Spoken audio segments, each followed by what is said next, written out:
Good morning.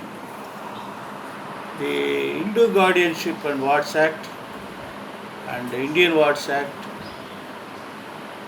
are containing provisions for the welfare of minors.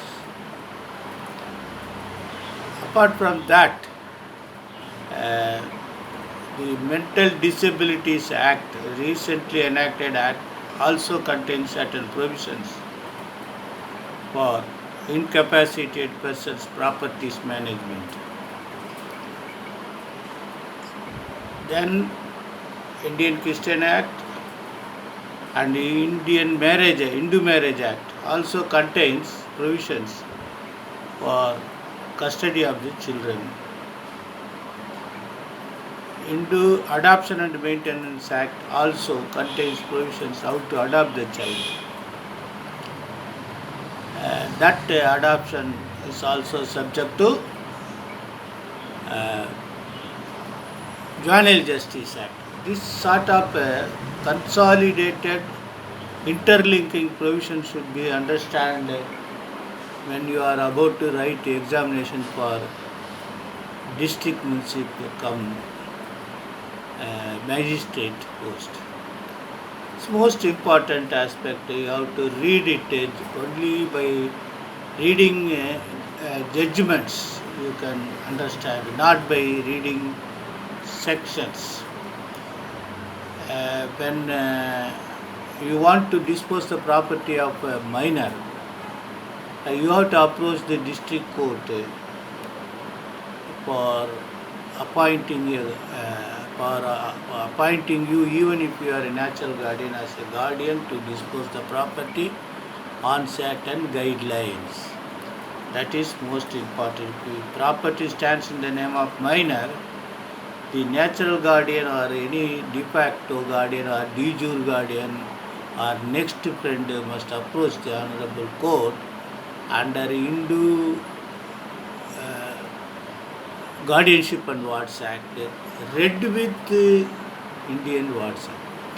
Now, if you go through that judgment, it will help you to understand what is what. See, Guardians and Wards Act 8 of 1890, that is a general act, and Hindu minor and Hindu Guardianship and Wards Act is also exclusively for Hindus.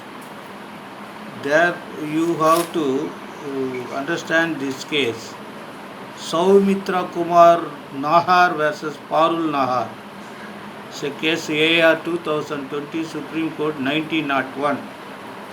Though what all are the sections I referred may not referred in this case. In this case only dealt with how children should be treated by filing for interim custody when matrimonial disputes are pending between the parents. The unfortunate circumstances have been narrated in this case.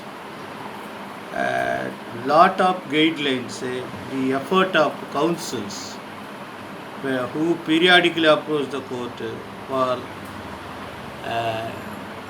non-complying the condition, as well as for the husband for the expedite remedy for complying the condition to have the custody. The appellant was Soumitra Kumar Nahar, married Parul Nahar. A girl named Sanjana and a son named Shravan were born to them. That there was allegations, counter allegations, rift in the family that forced husband to file guardianship petition 56 of 2011 under section 7, 8, 10 and 11 of the Guardian and Wards Act 1980. Then Appala filed a divorce petition also, HMA, for cruelty and adultery. Thereafter, what had happened?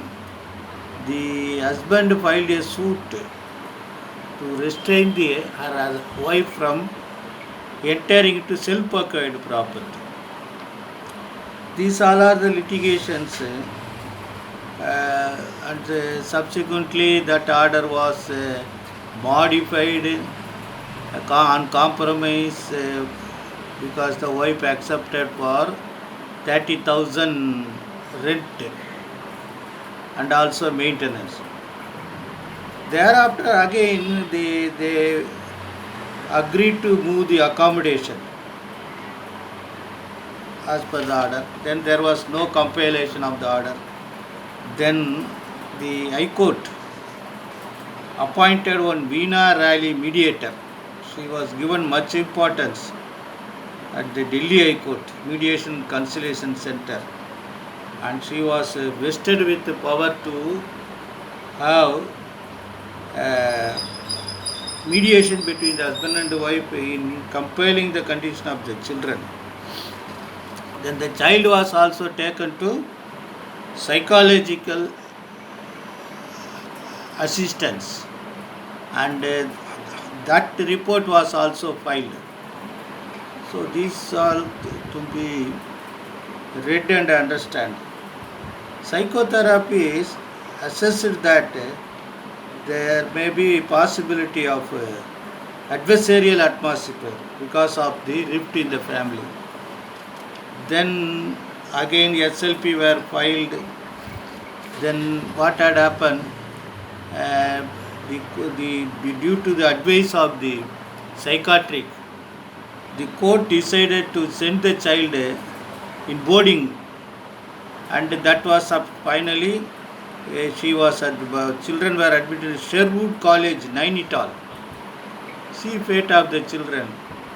Thereafter there were some guidelines for Dasra break, Diwali break, winter vacation for childs individually. These guidelines were the court has come to the risk of the children, because fortunately the children's fathers were financially sound. You think about the children on streets or on hut dwellings, slums, who will come to their risk to board the children for education if the parents are not fit to educate the children. These all are the fate. Finally, the judgment dealt that divorce HMA should be decided expeditiously, and custody of the child will continue until by the further orders. At paragraph 37, the High Court consent observation, trilateral. What is trilateral, bilateral and unilateral? If there was an imposition of agreement, if you are going for employment, the employer give you some bond or letter to sign that you will abide by the condition, like a pawnbroker agreement, all these things, unilateral agreement. Bilateral means both should agree. Here trilateral agreement was there. So that because the parents of the children, the grandparents of the children also wanted the visiting rights. That much of importance was given to the children. Unfortunately, both the grandparents died. So kindly go through this. It's a social happening case. What all are the remedies the court has given to the children's born with silver spoon? Unfortunately, there was no parents moved to feed the children with that silver spoon. So somebody else was there, engaged to feed the children with silver spoon. This is the fate of the case, fate of the children because of rift in the family, yuga between the family, and children are suffering. This would be my humble submission. Go through each and every paragraph of the judgment. Very interesting to read. how the courts are coming to the rescue of the minor children. Best wishes.